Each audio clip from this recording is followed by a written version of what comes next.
Good morning, everybody. Welcome to episode 14 in the true story of how I became the All American Boy. And today I get to tell you the story of my first and last, thank God, swift boat ride. But before I get into that, I did want to do a little housekeeping from earlier episodes. Um, I looked on a map, and the place where we played down in southern South Vietnam was in the Mekong Delta area. Is a place called Can Tho, and it was the headquarters, giant headquarters for a lot of different operations. The first Special Forces, as opposed to the Fifth Special Forces, First Special Forces had their headquarters down there, ran a lot of operations in the Mekong Delta. Well, uh, from Can Tho, uh, we flew to Council Island, and I mentioned to you about how beautiful Council Island was, and the the magnificent Coast Guard operation that they had out there, and how wonderful the Coast Guard guys were. I mean, they were fabulous to us, especially the chief petty officer that apparently was he was the showrunner. He ran the show down there. Oh, and one thing I forgot to mention to you, I told you about discovering those low-slung, what appeared to be chicken coops. Oh God, they had to be hot because there was no fans, no air conditioning. Uh, there are these little slit windows up near the roof. Well, I mentioned how the Vietnamese, South Vietnamese, had moved their political prisoners out there, and oh, it was sad. It was despicable. But the thing I forgot to tell you was that there was also a small medical facility for American troops. And the American troops that they put on Con Son Island had a strange malady. And the strange malady that they had on Con Son Island, they call it the Black Clap. And once you had the Black Clap, uh, you couldn't go back to the States. It was a life sentence if you had the Black Clap because it was incurable. Well, as they described the symptoms to me of the Black Clap, it sounded a lot uh, like AIDS. And I'm thinking that we had American military personnel contracting AIDS in Vietnam. Pathetic, pathetic. You know, first they'd had Kaposi sarcoma, and eventually they lost their uh, immunity to various diseases, and quite often died of pneumonia or, respiratory diseases. The Black Clap, the dreaded Black Clap. And, I had heard about you got to be careful in Vietnam about who you have sexual relationships with, because it was known to soldiers in Vietnam that it was possible to contract this horrible sexually transmitted disease. Well, I'm digressing into sexually transmitted disease, which is not really related to how I became the All American Boy in Vietnam, which everybody knows you can become the All American Boy by flying on Caribou aircraft. Okay, so there we were out on Con Son Island with the political prisoners and the Black Clap. And we performed. Gosh, if we could have stayed there for a week, playing every day, every night, I would have been happy. But, after the first night, the next day, we had to pack up our gear. Now, I don't remember exactly flying out to Kon San Island on a caribou, but I do have this recollection of flying out of Kon San Island, not only on a caribou, but on a caribou that was crewed by Australians. G'day, mate. And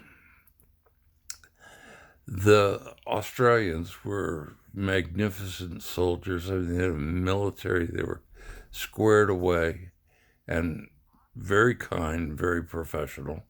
So anyhow, we were loaded up on the caribou, and from Kon San Island we flew back to the Australians' main headquarters, which was in a place, as I recall, called Vung Tau. Vung Tau. And so, anyhow, we played in Vung Tau. Nothing really remarkable about it. Just one more show with no rocket attacks. Nothing to differentiate that show from any other show, except for one thing, and that was at Vung Tau. They were going to transport us by swift boat to our next show. And so the next morning we loaded up our gear and we put it on the swift boat, which is about a 50-foot long aluminum boat with about 1,000 horsepower of marine diesel. I mean, those things were fast. That's why they call them swift boats. And the common knowledge in Vietnam was those things could go 50 miles an hour. Well, I don't think they actually went 50 miles an hour, maybe half of that. But you get a 50-foot long boat and you take it 25 or 30 or 40 miles an hour out in the open ocean, and those things rock and roll. So off we go, and we're going to a place, I'm pretty sure that the place that we went to from Vung Tau was Phan Rang. And I think I mentioned the name Phan Rang in an earlier episode, and I don't think that was accurate. I got to go back and edit that out.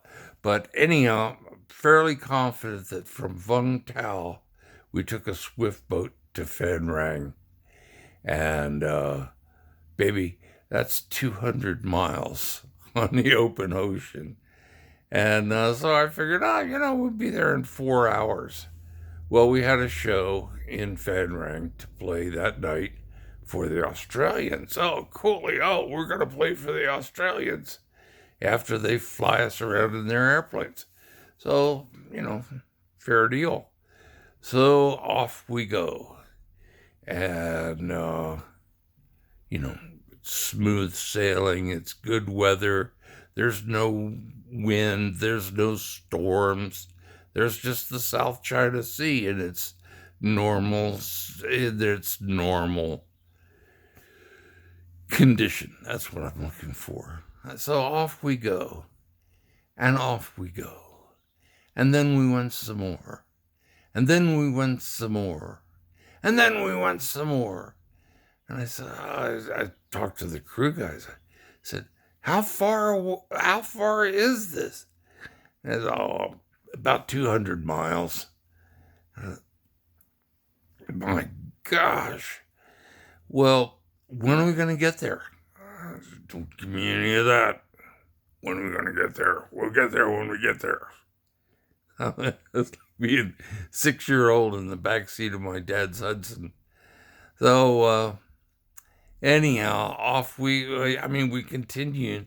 And believe me, oh my God, that was slamming and slamming and slamming. The swift boat only has about a 4 or 5 foot draft, and when you got it out on the ocean, uh, it'll just launch into the air, and then when it comes down, oh man, you get this spine crushing recoil. Whap, whap, whap, whap, bang, boom, whap. And, it was fun for an hour or two. Uh, and surprisingly, I didn't get seasick or anything like that. I was just getting beat up physically. And it went on and on and on and on. 4 hours, 5 hours, 6 hours. I mean, it's getting dark. It's getting dark out there. We kept on going, kept on going. And I was afraid that when am I going to get there? I figured somebody would smack me or maybe shoot me with their service revolver. So anyhow, we kept on going, kept on going. And unfortunately, since it was a Navy craft, I couldn't smoke weed and chill or anything. So just had to absorb that beating that I was getting. And man, it was dark. It was dark when we finally got to our destination, and we eased up to the dock and unloaded that gear. Got the music gear on the dock, and here come the Australians, and man, they wouldn't let us do anything. They just treated us like princes, and they packed up our gear into the truck, and they packed us up into another truck, and off we went to the headquarters with our Australian hosts. And they said, "How long have you been on that swift boat?" And I said, "It feels like about 12 hours. And the Australian says, "Oh, we haven't eaten yet, have you, mate?" And I said, "Well, no, actually, as a matter of fact, we haven't eaten. And yeah, we are kind of hungry." They said, "Oh, we'll fix you right up." So they were fixing us right up. And oh my God, I had never had a meal like that before. Never had a meal like that. As a giant, thick Australian steaks, beef steaks.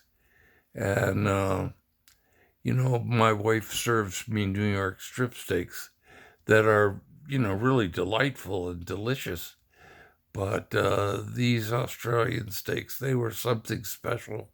And eggs, Australian steaks, and 4 eggs, and a whole potato.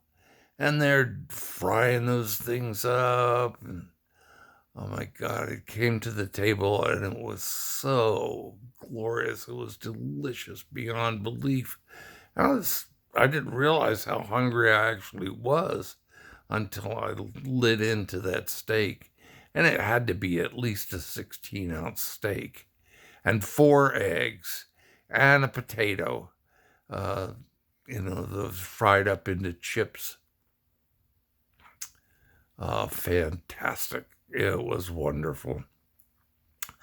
So, anyhow, after that, we crashed hard. And I realized that I had gone all day and all night without smoking weed. And I thought, I guess I must not be addicted to that stuff because I haven't smoked and I don't care. Well, I cared at the time. I really wanted to smoke some weed on that boat, but Navy wasn't going to have it. So anyhow, we played for those Australians. It was a wonderful thing, and after that show, the next day, we got onto another caribou, And oh, by the way, that Vung Tau, that was the place where the Australians ran their caribous out of there. Well, got onto another plane and we flew to the legendary, the historic, the amazing Bong.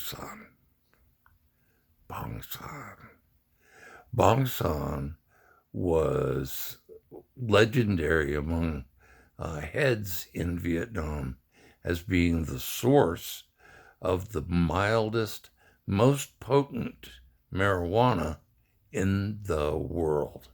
It was just, I mean, people would get these like cigarette packs of marijuana with filters on it.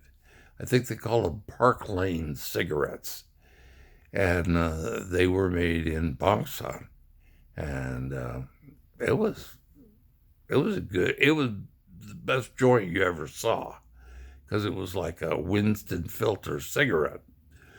Well, so we're actually going to Bong to the place where this all happens. So anyhow, no big thing. We're up there. It's another outdoor stage, and it was